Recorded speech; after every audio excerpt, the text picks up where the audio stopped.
All right, everybody, welcome back to the #1 television program in the history of the entire universe. I am Brian Lee Durfee, author of The Forgetting Moon. Let's see here. Gosh dang it, I got these. We'll edit a lot of this out. The Blackest Heart and The Lonesome Crown, all three books published by Simon & Schuster's Saga Press. Today I'm going to be reviewing James, well, that's not the book I'm going to be reviewing. We'll edit that out too. We're going to be reviewing A Blind Goddess by James R. Benn. This is book number 1 in his Billy Boyle World War II mystery series. Now, I've got all of these books up here on my shelf. The entire Billy Boyle series I've got them in hardcover. They're right there. They all look super cool on the shelf. They're dope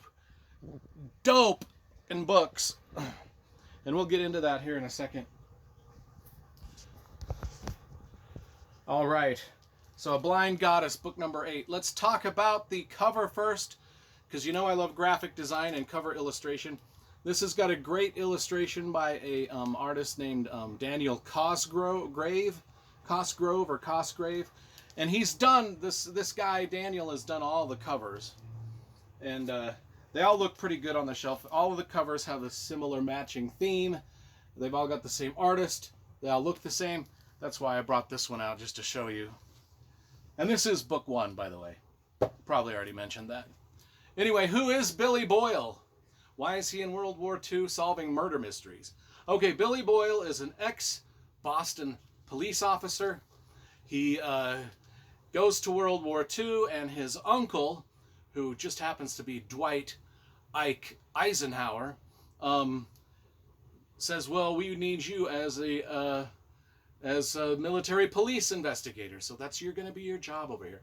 So whenever weird stuff goes down during World War II, that involves our military, you will go out and solve these mysteries. And that's why we've got this mystery series. Pretty cool. I love everything about this mystery series. In fact, one of the reasons I love it is because James R. Benn puts in so many little tidbits of World War II history that I don't know about, or some of it I know about, but I haven't really studied too much about. A lot of it I just don't know that it even happened or existed. And here's one of them that I kind of knew about a little bit, but didn't realize how serious it was. An issue in World War II that was bigger than I thought it was. So and we'll get into that in a second. So anyway, Billy and his partner Kaz, who is his Polish friend, they go to the town of Hungerford, England, which I Googled. It actually exists. Hungerford, England, to visit with a friend of Billy's back from Boston, his childhood in Boston, a friend that's in the military, and his friend's name is Tree. Now, Tree is a black guy in World War II, part of the Black Regiment, the 617th Tank Destroyer Battle Group or something like that is what it was called. But it's an all-black regiment, and they are based out of Hungerford. And here's the thing. This is the part that I didn't know about. In World War II, the black soldiers were based in specific towns separate from the white soldiers. And this is a real historic thing. I mean, he goes through the whole history. The very back afterward, he talks about how this goes down, where the white soldiers, they were stationed in a lot of different towns, but they didn't intermingle with the black soldiers. Those black soldiers were stationed in very specific towns.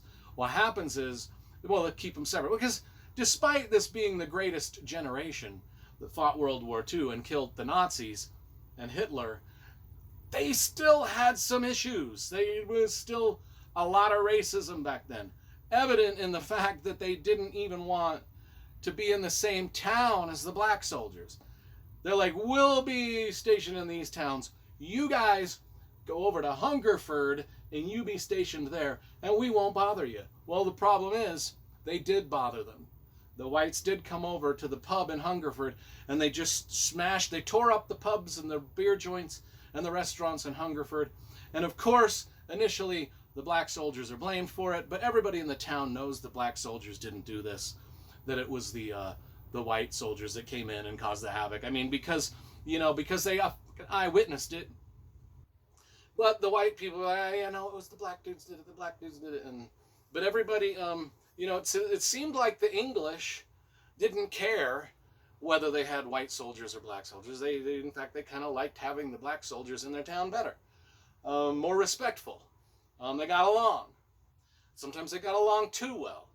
Sometimes the young ladies in the little towns of Hungerford would date the black soldiers. Now, the English people didn't really care about this that much. They was like, oh, so she's going out with a soldier. We didn't care if he's black or white. But the white soldiers of America were like, why are the black guys going out with the English girls? I mean, this was a big problem. This is the main theme of this book.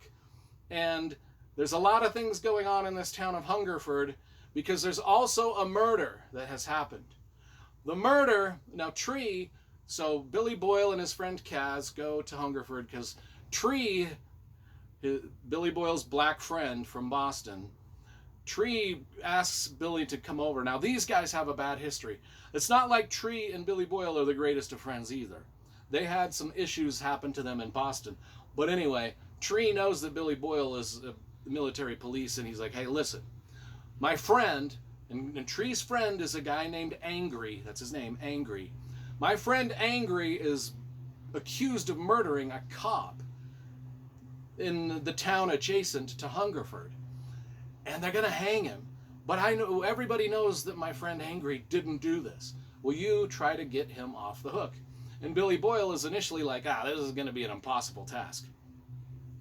Because during World War II, there was like maybe a dozen American soldiers hung for different reasons, and most of them were black soldiers. He's like, this ain't gonna happen. I mean, the guy, they're gonna, even if he is innocent, they're gonna say he's guilty.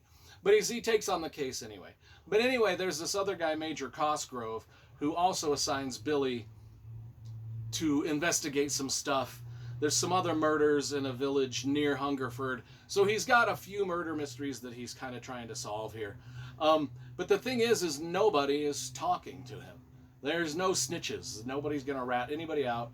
I mean, it is like key witnesses are disappearing. It's like, who killed the cop? Who killed the other people? They're great murder mysteries to follow around. But the fascinating part of this book is, the thing that makes this book the most interesting is this whole dynamic between the black soldiers and the white soldiers, how the black soldiers just get all the stupid jobs like, hey, there's this boat that needs to be unloaded of really heavy equipment. Well, we're not going to do it. Let's send the black tank regiment guys out to do it. So while everybody else is training to become warriors, the black regiment tank destroyer guys, they want to do the same training, but they're constantly getting all this grunt work of just hauling food around or hauling equipment around or driving things here and there, and they're just never able to train. And when they do get to train, they're like really good at their jobs, but nobody cares. And it's just this dynamic that plays back and forth of racism. And it's interesting, fascinating, a great book. It's probably one of my favorite, but I mean, this is book number 8, so I've reviewed the first 7. This is probably one of the top ones in the group. So, I mean, this is like almost a 10 out of 10 here, this book. Just really cool. I'm going to give it 9.75 out of 10. I should probably just round up to 10. You guys do whatever you want with that. But that's my review of A Blind Goddess.